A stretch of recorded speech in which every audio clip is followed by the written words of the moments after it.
की। मैं डॉक्टर नीरज शर्मा भक्ति भाव चैनल में आप सभी का स्वागत करती हूँ। हमारा विषय था अन्न हमारे जीवन में क्या प्रभाव देता है। उसके बाद हमने चर्चा करी थी कि पापपूर्ण अन्न खाने से हमारे जीवन में आती हैं विपत्तियाँ। उसके बाद हमारी चर्चा हुई थी जीव जंतु और पशु पक्षियों में, इनका भाग खाने से और इनका भाग देने से हमारे जीवन में क्या परिवर्तन आता है। आज हमारा जो विषय है, जो हम आज जिस विषय पे हम चर्चा करेंगे, वह है धर्म का भाग। धर्म का भाग खाने से हमारे जीवन में संतान आज्ञाहीनता होती है, संतान अपंग हो जाती है, संतान विकलांग पैदा हो जाती है, संतान गुणी नहीं होती है। धर्म का भाग देने से हमारे जीवन में अनन्य प्रकार से सुख समृद्धियाँ आती हैं। धर्म का भाग हम अपने जीवन में जान के या अनजाने में हम ग्रहण कर लेते हैं, उसके हमें दोष बहुत झेलने पड़ते हैं, जिसके प्रस्तुत हमारा घर गृहस्थी अशांत में हो जाती है, हमारी संतानें अशांत रहने लगती हैं और आगे भविष्य में जाके हमारा जो वंश है वो अंधकार में चला जाता है। तो हम धर्म का भाग कैसे दें और धर्म का भाग देने से हमारे जीवन में कैसे आएंगी सुख समृद्धियाँ, तो आप सभी इन नियमों को अपने जीवन में धारण करेंगे। धर्म का भाग ऐसा नहीं है कि अगर हमारे पास धन नहीं है तो हम धर्म नहीं कर सकते। कोई मंदिर बन रहा है, कोई धर्मशालाएं बन रही हैं, तो हमारे पास धन नहीं है तो हम आर्थिक अपने शरीर से तो सहयोग दे सकते हैं ना। उसमें जाके हम अपने मस्तिष्क से, अपनी वाणी से, अपने हाथ पैरों से जो हमसे सहयोग बने, जो हम सेवा कर सके, जो हम धर्म का कार्य कर सके, लेकिन हम प्रयास तो कर सकते हैं ना। तो उससे भी हमारे जीवन में काफ़ी उन्नति होती है। और कहीं भी कोई पर्व आता है, नवरात्रे आते हैं, दीपावली आती है, होली आती है, कनागत आते हैं, बहुत अच्छे जो पर्व आते हैं, उन पर्वों में अगर हम साधु संतों को अपने घर बुला के उनको अन्न ग्रहण करें, उनको अन्न समर्पित करें, उनको वस्त्र समर्पित करें, फिर उन्हें दक्षिणा दें। बिना दक्षिणा के अन्न और वस्त्र देने का कोई महत्व नहीं होता। कोई भी पर्व आता है, अच्छा कोई त्योहार आता है, या हमारा आज किसी चीज़ का उपवास है, तो उपवास जब ही पूर्ण होता है जब हम एक थाली गौ के लिए निकालें और हम एक थाली ब्राह्मण के लिए निकालें। तो अन्न का दान और धन का दान ही हमें धर्म की तरफ ले जाता है और धर्म हमारा मार्ग मजबूत करता है।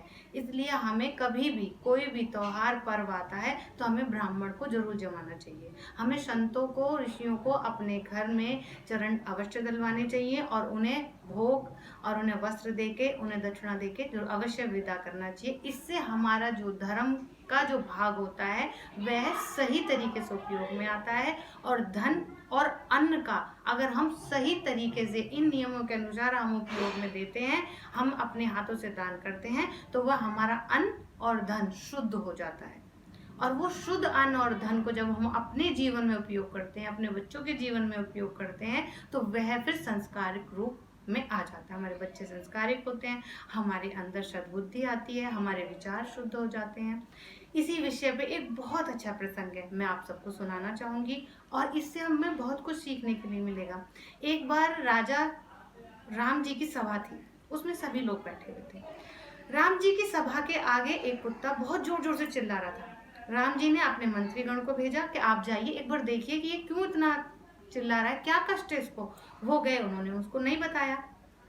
फिर उन्होंने दूसरे को भेजा, सैनिक को, वो भी गए, उन्होंने नहीं बताया। तो राम जी ने कहा कि हमारी सभा भी पूरी नहीं होने दे रहे हैं, इतना शोर मचा रहा है ये कुत्ता, चलो मैं ही जाके देखता हूँ। तो जब वो स्वयं वहां पे गए तो उन्होंने कुत्ते को कहा कि क्या बात है, आप इतना क्यों चिल्ला रहे हो। तो उन्होंने कहा महाराज आपका दर्शन हुआ, आपकी सभा धर्म की सभा थी, मैं वहां पर आकर कोई विघ्न नहीं डालना चाहता था, अड़चन नहीं डालना चाहता था, इसलिए मैं द्वार पे ही खड़ा होकर त्राहीमाम कर करके आपको बुला रहा था, क्योंकि आप धर्मनिष्ठ हो, आप धर्म का पालन करते हो, आप मंदिरों में, धर्मशालाओं में दान देते हो, गौशाला में दान देते हो। आपकी धर्म प्रतिष्ठा को देखते हुए मैंने आपकी सभा में आके अपनी एक बात रखनी चाहिए। उन्होंने कहा क्या, कि मैं कुछ, मेरी कोई गलती नहीं थी, लेकिन एक महाराज जा रहे थे और उन्होंने मुझे इतनी जोर से लाठी मारी कि मेरी पैर टूट गया, इसमें मेरी क्या गलती थी। उन्होंने कहा अरे वाह। तो उन्होंने उन संत को बुलाया और उनसे पूछा कि तुमने ऐसा क्यों करा, कि जब मैं जा रहा था तो ये मेरी जो पोटरी थी मांगने वाली उसको सूंघ रहा था। तो उसने कहा सूंघ ही तो रहा था, कुछ कर थोड़ी ना रहा था, अब तुमने तो इसको अपंग कर दिया, अभी कैसे चलेगा। तो उन्होंने कहा राजा श्री राम जी ने कि बताओ अब हम इन्हें क्या दंड दें। तो उन्होंने कहा जी महाराज कुछ नहीं, सिर्फ आप इनको किसी अच्छे से मंदिर का महंत बना दीजिए, तो उन्होंने कहा अरे तुमने तो दंड नहीं दिया, इसे तो बहुत बच्ची उपाधि दे दी। महाराज जी आप मेरे कहने से कर दीजिए। तो श्री राम जी के कहने से उन्हें बहुत अच्छा पद मिल गया।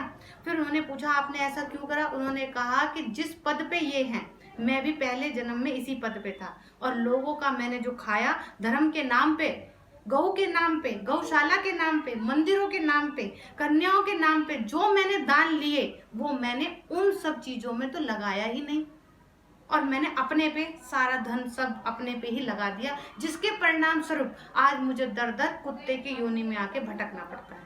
तो इसीलिए हम जब भी कोई धर्म का कार्य करें तो वो हम धर्म में ही लगाएं, अपने में नहीं लगाएं।